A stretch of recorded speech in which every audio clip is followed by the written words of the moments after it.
आज डिनरला काय बनवायचं हा प्रश्न पडला असेल तर हा व्हिडिओ तुमच्यासाठीच आहे. तर आज मी बनवली आहे झक्कास अशी रगडा भाजी. यासाठी मी 1 वाटी पांढरा वाटाणा 5 ते 6 तास भिजत ठेवला होता. आता कुकरमध्ये भिजवलेला वाटाणा सोबतच 3 बटाटे कट करून घेतलेले, अर्धा चमचा मीठ आणि 1 ते 1.5 ग्लास पाणी हे सर्व घालून 4 शिट्ट्या करून घ्यायच्या आहेत.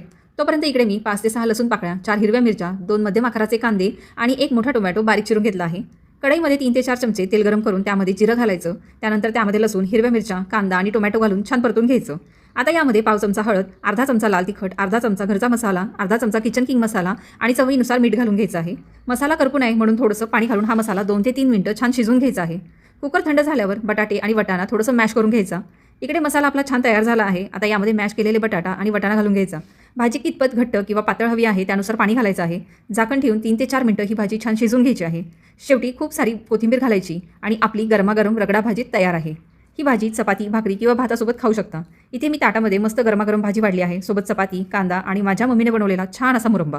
या गरमागरम भाजीवर मी थोडंसं तूप टाकलं आहे. यामुळे भाजीची चव अजून जास्त वाढते. तुम्हाला ही भाजीची रेसिपी कशी वाटली ते मला मग कॉमेंटमध्ये नक्की कळवा. हा व्हिडिओ तुम्हाला आवडला असेल तर व्हिडिओला लाईक करा, शेअर करा आणि आपल्या चॅनलला सबस्क्राईब आणि फॉलो करा.